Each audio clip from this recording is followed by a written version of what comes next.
Bonjour et bienvenue dans cette nouvelle vidéo dans laquelle nous souhaitons voir comment trier automatiquement avec une macro ce tableau en fonction de la colonne A et donc dans un ordre alphabétique. Pour cela, nous allons avoir besoin de trois variables. Une qui va s'appeler onglet as worksheet, donc qui va nous identifier une feuille, une variable qui s'appelle dernière ligne et une autre qui s'appelle dernière colonne et les deux as long, donc un nombre entier. On commence d'abord par identifier notre onglet. Notre onglet ici, c'est le numéro 2, en position 2. On a un autre onglet avant. Et puis ensuite, nous allons trouver les limites du tableau. C'est-à-dire que nous allons chercher combien nous avons de colonnes et combien nous avons de lignes.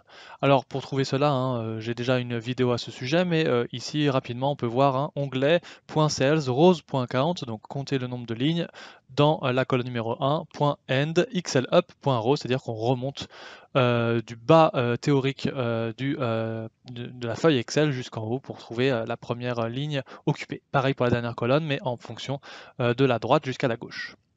Pour trier, c'est là que ça va être tout à fait intéressant, il va falloir utiliser donc la variable onglet, .range, donc range une plage de données, et entre parenthèses, nous allons identifier la première cellule de cette plage de données, c'est donc généralement la cellule qui est tout en haut à gauche, et nous allons identifier aussi la cellule qui est donc tout en bas à droite, donc tout simplement en diagonale.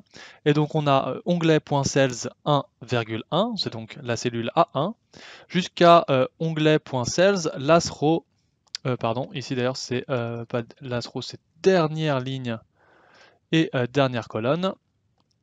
Voilà, simplement. Donc en gros, en fonction de la dernière ligne identifiée du tableau et la dernière colonne, donc on va prendre ces limites-là, et nous allons après taper .sort.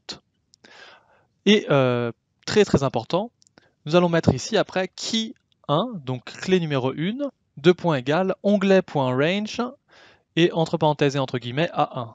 C'est-à-dire que ici nous indiquons que la clé du tri, donc c'est-à-dire que vraiment l'élément de tri qu'on veut ici en premier, c'est donc la cellule A1. On précise ensuite que nous voulons un ordre, donc order 1 XL ascending, donc c'est-à-dire en ordre alphabétique, et après header 2 points égale XL yes, c'est-à-dire que nous indiquons qu'il y a un intitulé de colonne sur la première ligne, donc qu'il n'y a pas besoin de trier celle-là, tout simplement. Alors, cela va pouvoir être testé, donc nous allons pouvoir tester tout ça tout de suite. Donc je vais lancer la macro, voilà, tout simplement, et je vais retourner sur le fichier Excel, et effectivement, je peux constater que les noms ont été ordonnés de manière alphabétique. Merci d'avoir regardé cette vidéo. N'hésitez pas à vous abonner en cliquant sur le lien à droite de cet écran ou à regarder une nouvelle vidéo en cliquant en bas. Commentez, partagez, likez et si vous souhaitez me contacter, n'hésitez pas à utiliser les liens dans la description. Bonne semaine à tous!